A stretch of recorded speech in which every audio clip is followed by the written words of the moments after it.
At balikan na po natin si Police Inspector Reynold Tobias, ang Chief Investigator ng UP Police. Kaugnay pa rin po sa karahasan na nangyari sa UP campus. Magandang tanghali po muli sa inyo, Inspector Tobias. Yes po, good afternoon. Good afternoon po. Again, para lang ho dun sa kaalaman ho ng ating mga manonood na kakatutok pa lamang, makikikamusta po muli kami doon po sa ginagawang investigasyon po ng UP. Ukol pa rin po doon sa 5 suspect na naaresto. Ano na ho ang aksyon sa kanila ng pamunuan ng UP? Kakasuhan po ito ng frustrated murder, 2 counts of physical injury, 2 counts of malicious mischief and violation of RA 10591. Opo, yung mga 5 suspect ho ba na ito ay currently mga estudyante po ng UP o sila ho ba ay graduate na? Ano ho ba ang connection pa rin nila sa UP? According po sa investigation po ay estudyante po sila ng UP. Ano pong year na ito mga ito, sir? Yung mga edad po nito ay 20, mga nasa 20 pataas. Po. Meron daw 2 nakatakas pa na suspect, sir. Meron na ho ba tayong update kung ano ho ang, nasa ano ho sila ngayon? Actually po, hindi lang po 2, 5 po yung John Doe's natin eh. At hanggang ngayon po, under investigation na follow pa tayo. Pero definitely, wala pa rin hong nagsasalita hanggang sa mga oras na ito. Doon po sa 5 nasa kustudiya na po ng pulis, ano? Kung sino-sino pa yung 5 nakatakas nilang mga kasamahan. Yes po, positive, wala pa po may nagsasalita.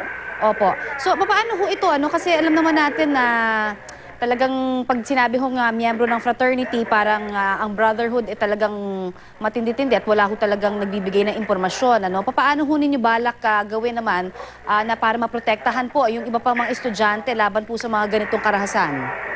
Siguro po lalo po nating paigtingin yung ating pagpatrolya dun sa loob ng campus. Meron ho bang nagbibigay ng impormasyon ng mga estudyante po outside of the fraternity? Wala po. Ayan. So ito po, para lamang ho sa kaalaman din, ano ho ang fraternity muli na kasangkot muli dito? Hindi po malinaw yung pangalan po ng grupo, ma'am. At hanggang ngayon na iniimbestigan pa po namin para sigurado po tayo. Yung lagay naman po ng 4 na estudyanteng sugatan, kamusta na ho sila? Yung isa po ay medyo grabe po dahil may tama po sa ulo, sa kamay at sa paa. At yung iba po medyo okay naman po at conscious naman po silang lahat.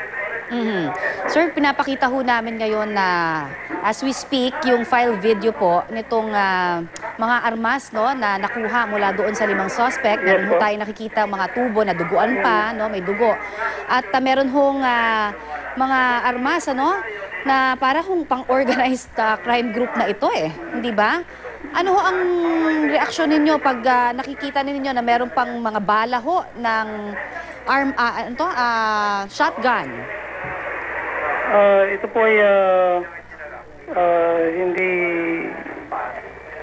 pangkaraniwan dahil ito may mga kasamang bala, although wala po tayong nakuhang mga mismong armas, pero mayroong bala tayong nakuha. At isang baseball bat at saka yung 5 tubo.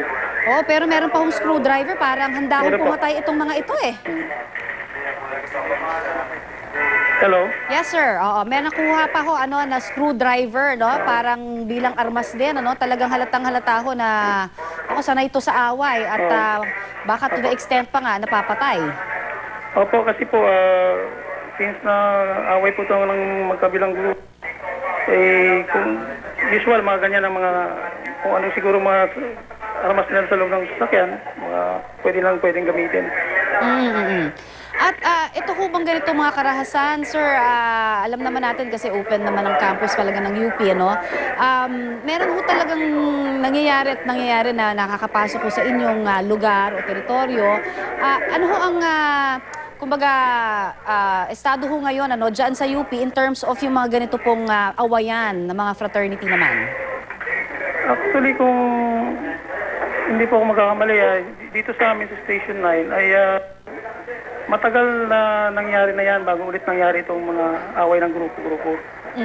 So siguro may ilang taon nang nakalipas. At ngayon na po ulit na Ngayon na po ulit na ulit ito. Hindi ko lang po matandaan kung mga ilang anong year po yun. Pero matagal na po. O, pero nangyayari at nauulit to dun sa area po pa rin ng UP dahil nga ho open ito.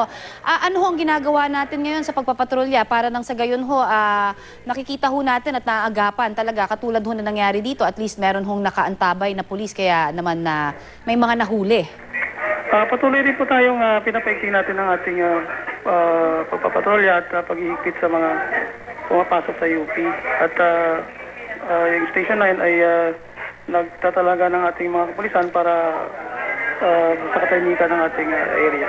Magdadagdag ho ba kayo ng mga tauhan pa para mag-ronda dito ho sa area? O Pwede sapat po, na ho ba? Opo. Ilan po ho ang dadagdag natin, sir? Sa ngayon po sir, ma'am, wala tayong, hindi ko ano pa kung ilan ang ilalagay natin. Pero Definitely maghihigpit po ho definitely kayo. mag-iigpit po tayo. Alright. Maraming salamat po sa inyong update na yan, sir. Thank you. Okay po. Thank you, ma'am. Ayan naman po si Police Inspector Reynold Tobias, ang Chief Investigator ng UP Police.